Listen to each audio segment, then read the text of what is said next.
Hey guys, and welcome to your introductory photography course here at Allversity. And we're going to start out this entire course. We're going to cover a lot of ground in this course. And this is, though, still a basic photography course, so we really want to start at the very beginning. And for me, the very beginning would mean defining what photography means. So how about we first take a look at the word itself.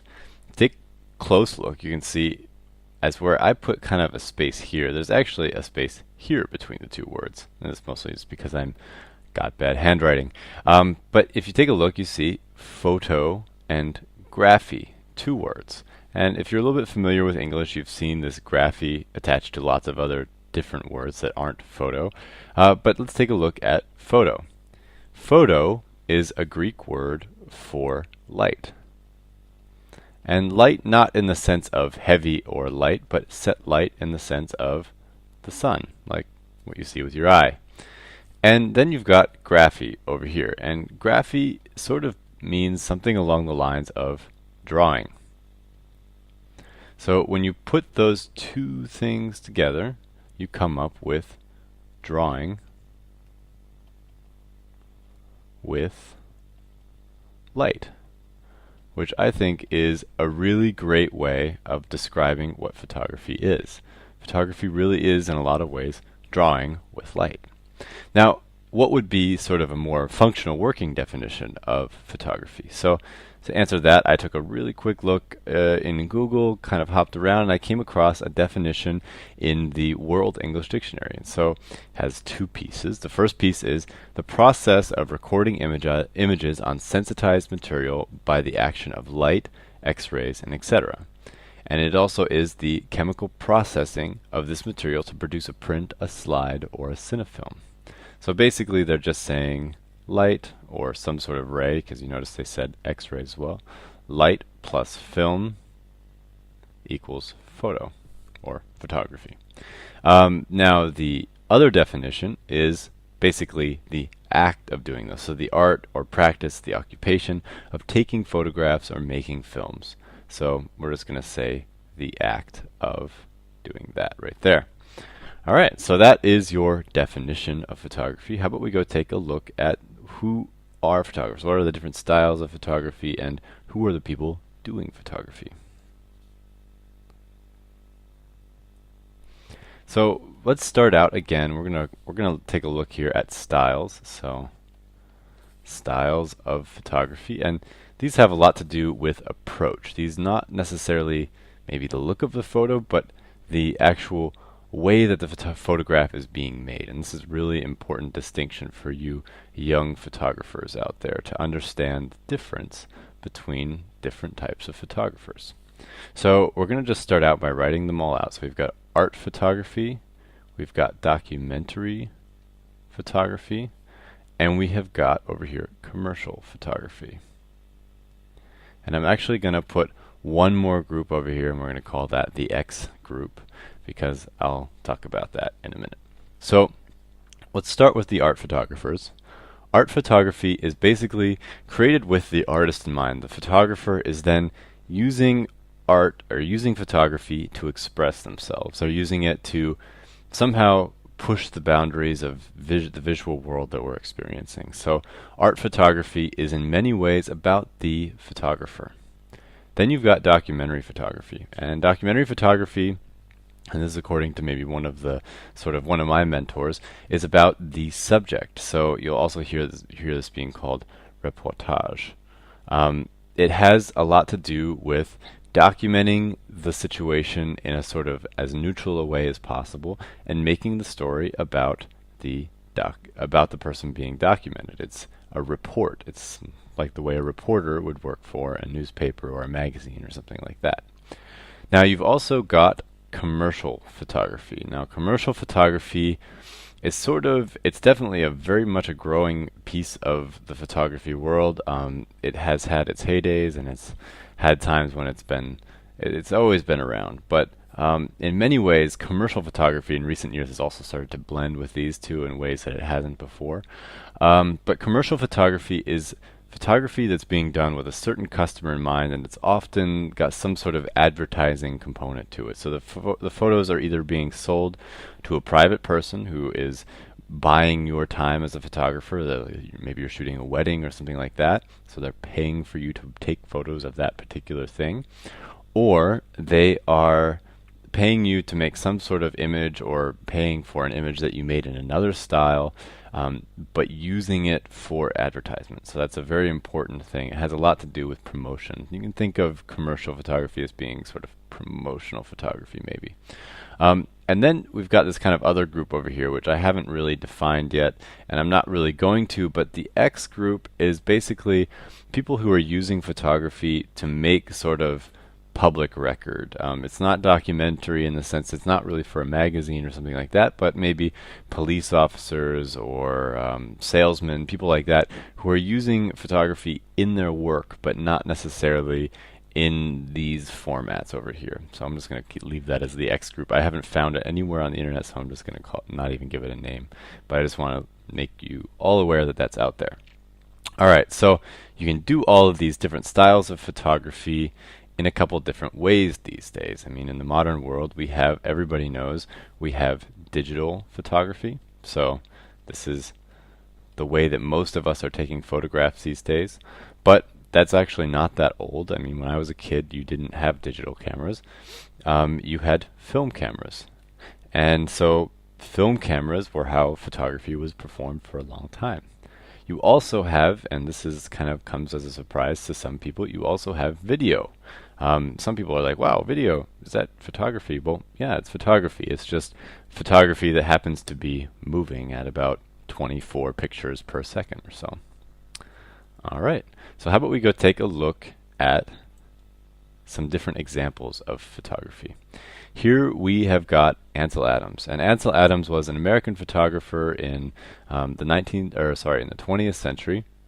And Ansel Adams is sort of your quintessential landscape photographer, and he was shooting that in the style, so like we said before, in the style of an art photographer. Now sometimes Ansel Adams did the occasional commercial piece or something like that, but in general he was a landscape photographer who was an art photographer.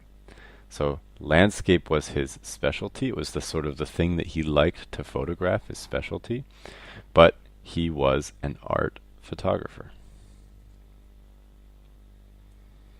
This photo right here is actually sort of not too controversial, but somewhat controversial because it kind of breaks some of the rules of the documentary and art photography sort of boundary. It was made by a woman named Dorothea Lange. Dorothea was a photographer, and during the Depression in the United States, it was a time back in the 30s when everyone ran out of money, everyone was very poor, and the government basically went around and hired artists to do projects. Dorothea Lange was sent out with her camera through the United States to take photographs. And this is one of her most famous, probably is the most famous photograph that she ever took, and it's called The Migrant Mother.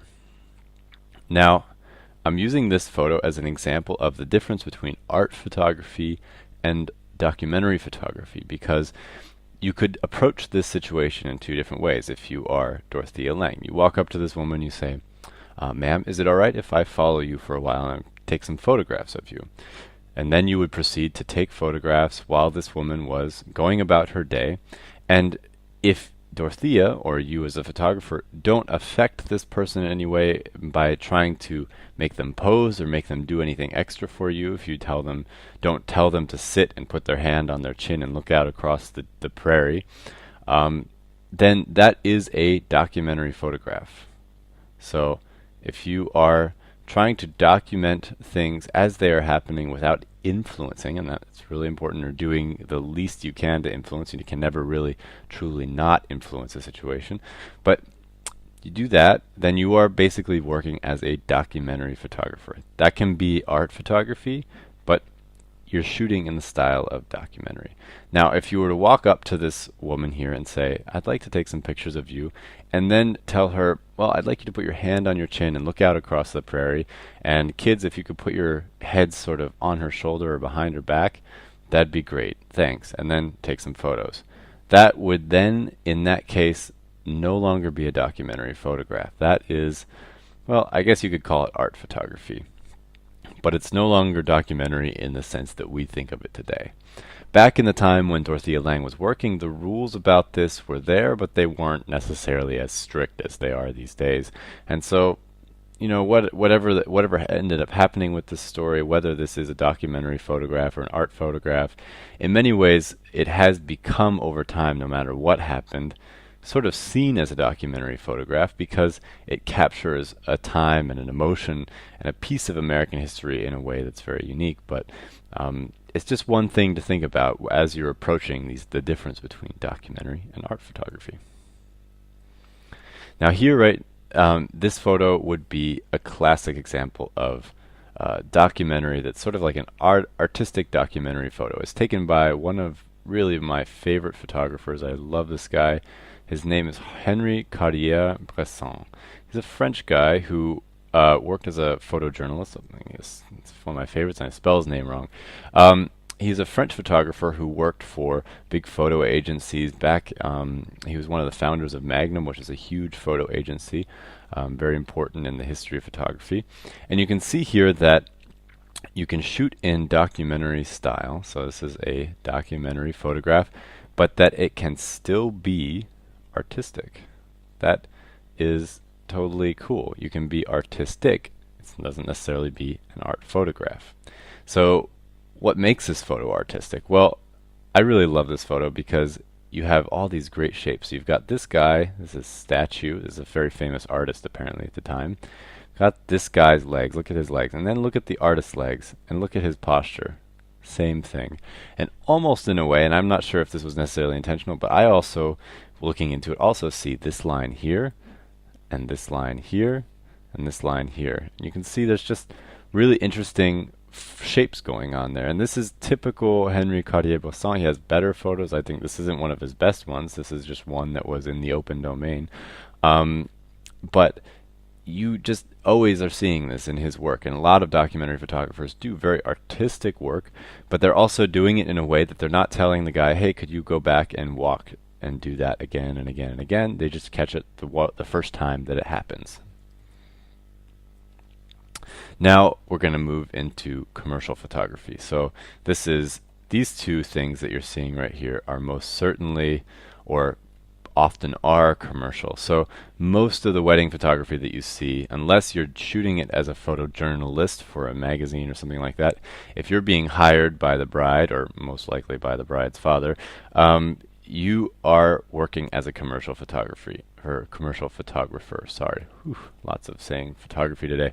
All right, so wedding photography is very often commercial. It can be otherwise, but it's generally commercial.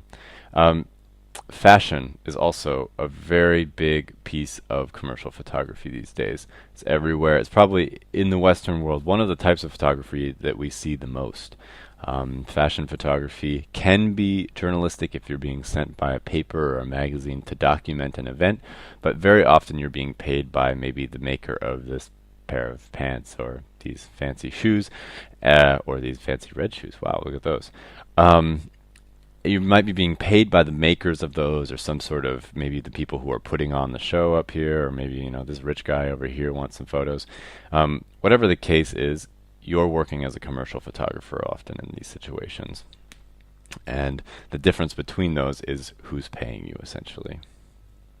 All right, and when you think about photographers, I think a lot of people have a lot of different ideas. What is a photographer? And a lot of times you kind of imagine this guy with this massive lens right here. It's just really ridiculous. You kind of imagine these guys. And in a lot of ways, yeah, those people are photographers. But there's lots of different ways of being a photographer. It's always been the case. You have guys like this from back in the day who were doing portrait studios. You have people like this right here who's, this is a Turkish photographer who does a lot of art photography. She's using a medium format camera here.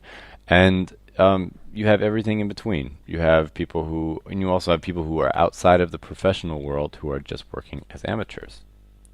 So there you have it. That was your introduction to the very basics of photography. We're going to move on in the next lesson to the history of photography. For right now, you can check out more videos at allversity.org.